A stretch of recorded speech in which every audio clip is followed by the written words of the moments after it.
What's up, everybody, and welcome to another edition of AGR's Pop Culture Reviews. Well, it's been 3 long years, and finally, Batman vs. Superman: Dawn of Justice is in theaters.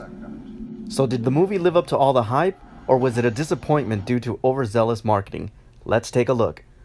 Now, if you recall earlier this year, my very first YouTube video was kind of a rant over the trailer, and I wanted to discuss whether or not the trailer spoiled the movie. To answer the question, yes and no. Now, already film critics are ripping into this movie.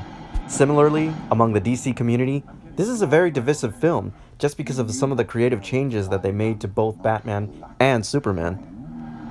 Now, first I gotta say, this is not a kids movie. It's not something you want to take your children to. This is a very dark film. Having got that out of the way, it is absolutely spectacular. I love the tone of this film. The writers and Zack Snyder address a very common complaint from Man of Steel, and that was all the destruction that happened in Metropolis. Some of the imagery at the beginning of the film are hauntingly disturbing and clearly influenced by the terrorist attacks on September 11th. Whether or not this was the intention of the writers or Zack Snyder's direction remains to be seen. But this aspect of the movie makes it much more relevant, especially given the events of our own world in the past few months.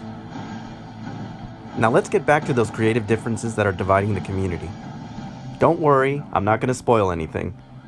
I will say this, these changes were not only for the betterment of the film, they were absolutely necessary to tell this story.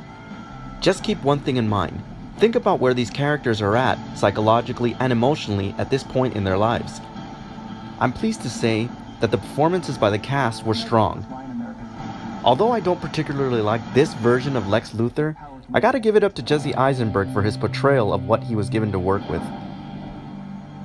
Jim Cavell gives a very great performance, and I love how he was able to internalize the character of Superman. However, for me, the showstopper was absolutely Ben Affleck's Batman. Oh man, whatever you think of the changes, you'll agree this is a Batman that you've never seen before. He's brooding, he's angry, he's weathered, he's tired of all the bullshit, and he's really ready to take it to these guys.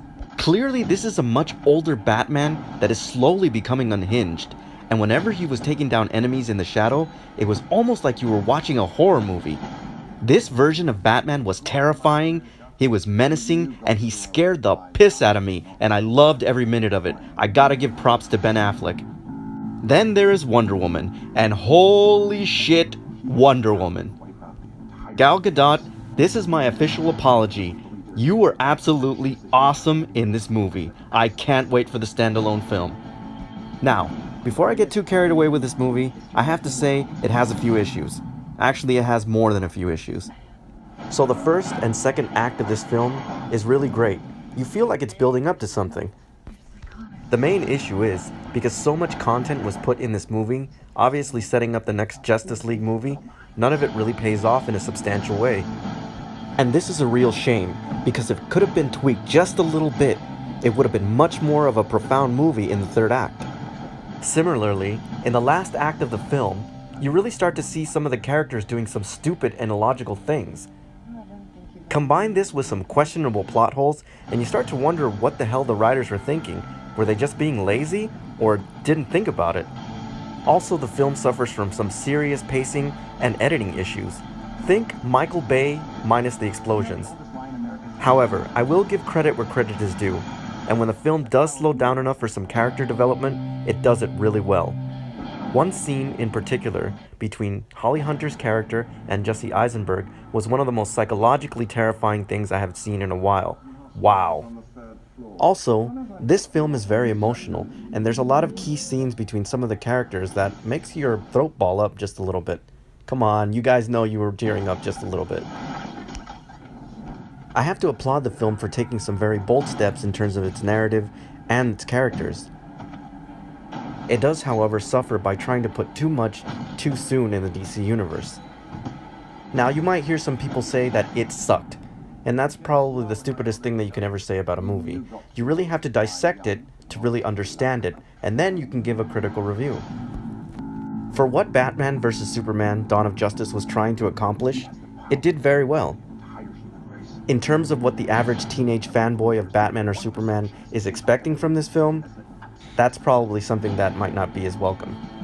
This is a much more cerebral, sophisticated, and mature superhero movie.